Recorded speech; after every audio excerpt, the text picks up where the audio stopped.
Nah, teman-teman sekalian, pertanyaan itu mengemuka di antara para PNS di lingkungan pemerintah Kabupaten Banyuasin. Mereka bertanya, jabatan kita ini akan habis. Itu kata-kata pesimisnya sebenarnya. Kita akan dijadikan fungsional semuanya. Ya, maklum saja karena kabar beritanya seperti itu. Tapi yang benar adalah penyederhanaan struktural pada dinas dan badan di seluruh kementerian lembaga, termasuk pemerintah daerah dan kita-kita yang ada di badan dan dinas. Seperti itu. Nah, di Kabupaten Banyuasin sendiri, apakah jadi hal itu? Nah, sobat sekalian, di Kabupaten Banyuasin pada tanggal 22 Juni 2021 pada hari Selasa, itu telah dilakukan paparan progres implementasi penyederhanaan struktur organisasi dan penyetaraan jabatan administrasi ke jabatan fungsional pada perangkat daerah oleh Sekretaris Daerah Kabupaten Banyuasin. Itu tertuang pada acara pemerintah Kabupaten Banyuasin atau jadwal kegiatan pemerintah Kabupaten Banyuasin yang setiap hari disebar di kalangan SKPD. Nah, sobat sekalian, tentu kalian ingin tahu sih berapa jumlah pejabat yang bakal kena penyederhanaan tersebut. Menurut hemat saya ada sekitar 363 bila disetujui oleh pihak-pihak terkait yang lebih atas di Kabupaten Banyuasin. Mereka terdiri dari seksi, subbidang, dan subbagian atau kepala seksi, kasubbid, dan kasubag. Pertanyaan berikutnya, apakah jabatan kepala bagian, sekretaris, dan kepala bidang kena disederhanakan? Kita nantikan, kita mengikuti perkembangan daripada pembahasan dan usulan tersebut. Teman-teman sekalian, di pemerintah Kabupaten Banyuasin itu ada 2 sekretariat. Yang pertama sekretariat daerah, yang kedua adanya sekretariat DPR. Di sekretariat daerah itu ada 10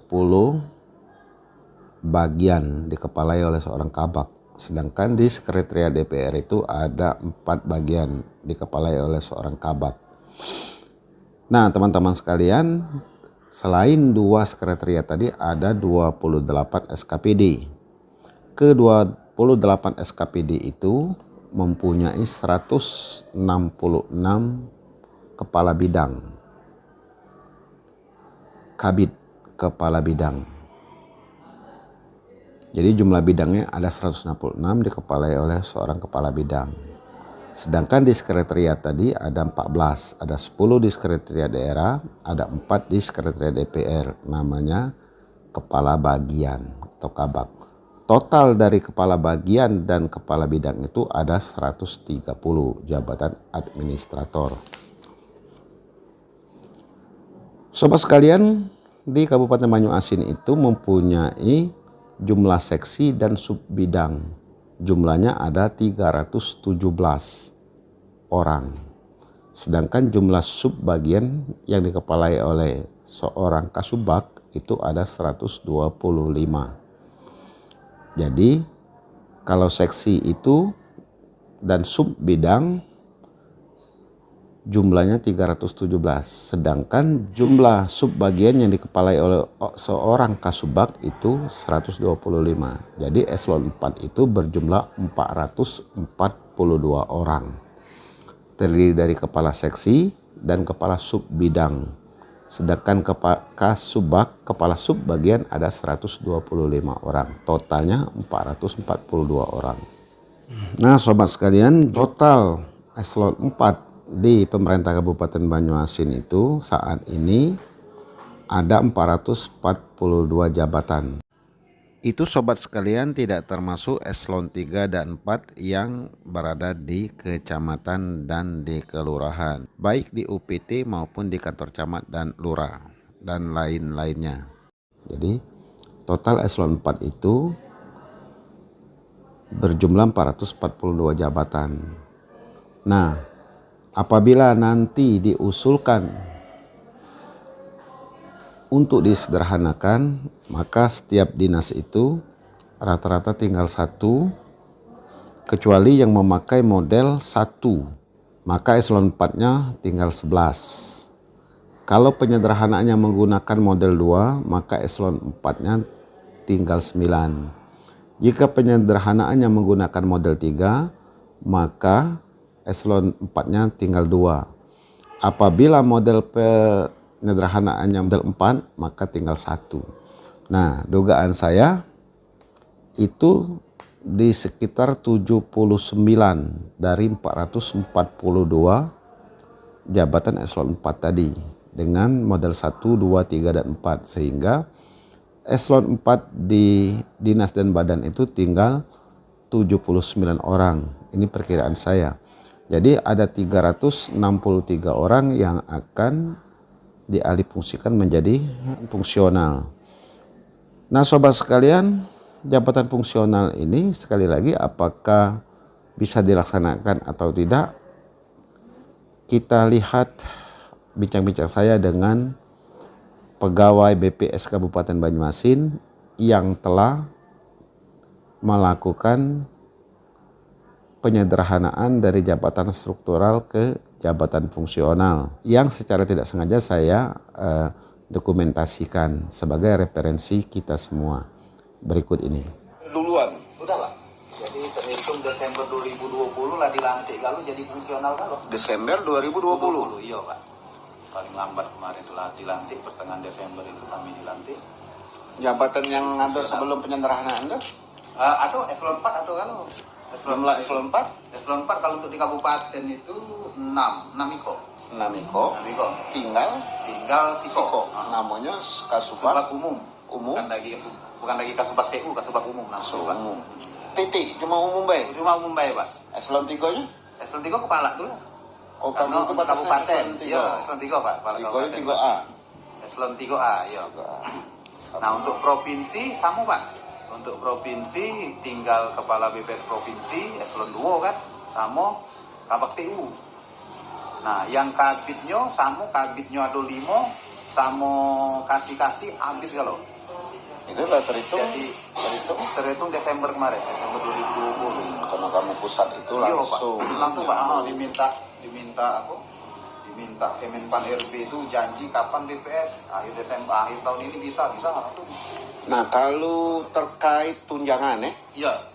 Awak dulu eselon 4 tak? Eselon 4, Pak. Nah, sekarang dulu berapa tunjangan? 540. 540, iya, Pak. Sekarang kalau fungsional? Seharusnya 940 atau 960 kalau fungsional.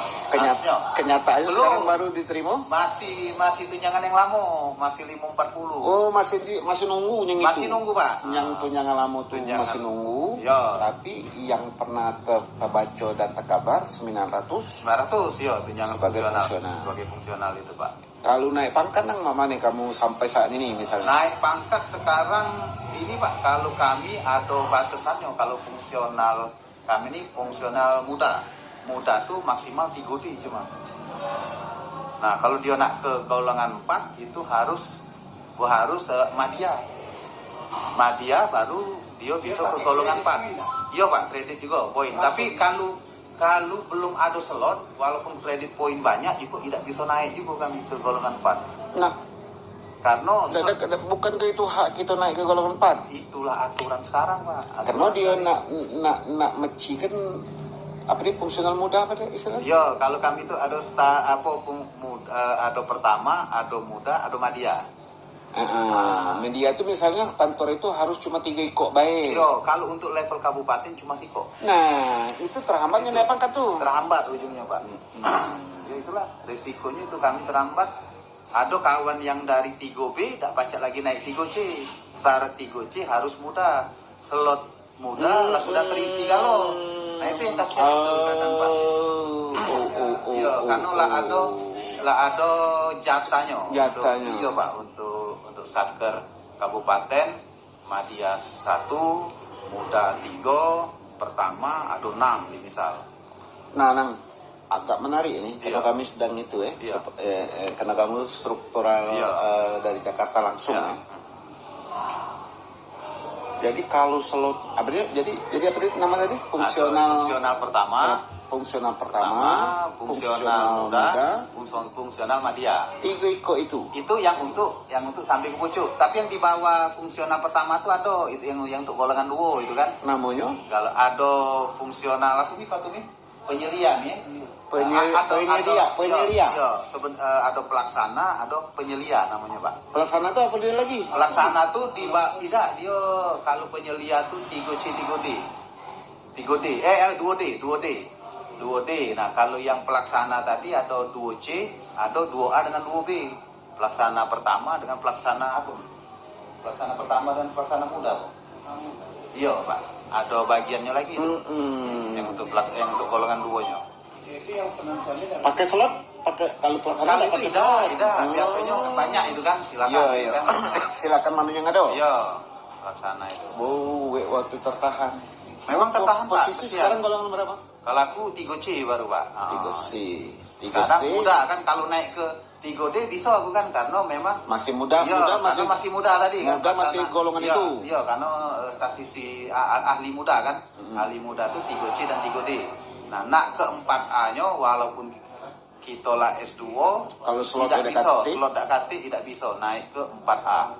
Syarat 4A itu harus muda, harus madya. Madya slotnya cuma siko. Kalau ngelado susah dulu. Kita boleh ke kabupaten lain atau ke provinsi lain. Nah itu Pak. Itu agak jelas kan. Iya, agak berat ya Pak. Jadi misal Bengkulu ada madya yang kosong, silakan kita daftar ke sana, di sana narik kita bisa kita jadi madya, tapi di Bengkulu. Nah itu. Macam jadi ini kalau? Iya. Itu. Nah, itu mereka ini kan golongan 4A. Aman dijadikan ini kalau kan apa cukup. Nah itu yang Pak aku yang bingung kalau golongan 4 itu tidak golongan 4 juga kalaupun kaget ada slot muda ujungnya jadi muda kan lo Pak. Dia Pak. Turun ke muda? Iya, dia tetap muda. Muda terus Pak pokoknya tidak bisa naik lagi, tidak bisa karena nyingok slot madianya. Kalau madya di dinas ini cuma ada 2, lah terisi di misal sudah kawan-kawan yang walaupun golongan 4A4 ini tetap muda tuh lah. Naik pangkat jelas dapat lagi? Tidak bisa lagi naik pangkat. Iya Pak, itu yang agak susah di fungsional itu di situ kan. Itu yang ini ya Pak. Oke, terima kasih. Luar biasa. Ya. Teman-teman sekalian, berikut adalah golongan yang sesuai dengan jabatan fungsional. Jadi misalnya kategori 2A itu kita kategori apa? Kategorinya kita keterampilan, jabatan fungsionalnya pemula sampai 2B. Sedangkan 2C itu jabatan kategorinya jabatan fungsional keterampilan, yaitu jabatan fungsional terampil sampai 2D. Sedangkan 3A adalah jabatan kategorinya terampil, jenjang jabatan fungsional mahir sampai 3B. Sedangkan 3C sampai 3D itu adalah penyedia. Jadi jabatan penyelia itu adalah 3C sampai 3D. Sedangkan 3A sampai 3B itu namanya keahlian fungsional ahli pratama, 3A atau 3B. Sedangkan 3C itu fungsionalnya ahli muda sampai 3D. Sedangkan Anda yang mempunyai golongan 4A adalah ahli madya sampai 4C. Sedangkan 4D dan 4E namanya ahli utama. Nah, pertanyaannya teman-teman sekalian bahwa setiap dinas badan itu mempunyai slot yang terbatas. Nah, di sini permasalahannya misalnya di dinas A itu jabatan fungsionalnya itu ahli madya itu pelatih misalnya 1 orang. Golongan bisa dari 4A sampai 4C. Kalau hanya 1 slotnya berarti di bawah itu ada kemungkinan tidak bisa naik pangkat ke jenjang ahli madya itu. Karena slotnya hanya satu yang dibutuhkan, misalnya pelatih, satu orang. Nah, seperti itu sobat sekalian. Nah, teman-teman, kita jangan terlalu jauh berhayal atau mempunyai praduga yang belum tentu pasti dugaan kita itu. Tapi biasanya setiap kali peralihan sistem naik pangkat itu mesti ada perlambatan karena menyiapkan sesuatu regulasinya. Teman-teman sekalian, saya kira itu, tentu saja ini adalah analisis saya pribadi dan mungkin saja berguna untuk teman-teman lainnya. Saya kira sedemikian dulu video ringan kita pada kali ini, tapi yang jelas kita harus bersyukur apapun yang diberikan pemerintah kepada kita selaku PNS, tentu ini adalah yang terbaik. Kita dari jabatan struktural eselon 4A atau 4B, kita dialihkan menjadi jabatan fungsional yang tadinya tunjangan kita 540 menurut pengakuan kawan yang tadi saya ajak berbincang-bincang menjadi 900. Tetapi apakah sekarang ini setelah 1 Januari sampai bulan Juni ini menerima tunjangan fungsional yang baru? Belum, masih tetap angka jabatan struktural eselon 4 sebelumnya. Saya kira itu kesimpulan dapat Anda simpulkan sendiri. Terima kasih. Assalamualaikum warahmatullahi wabarakatuh.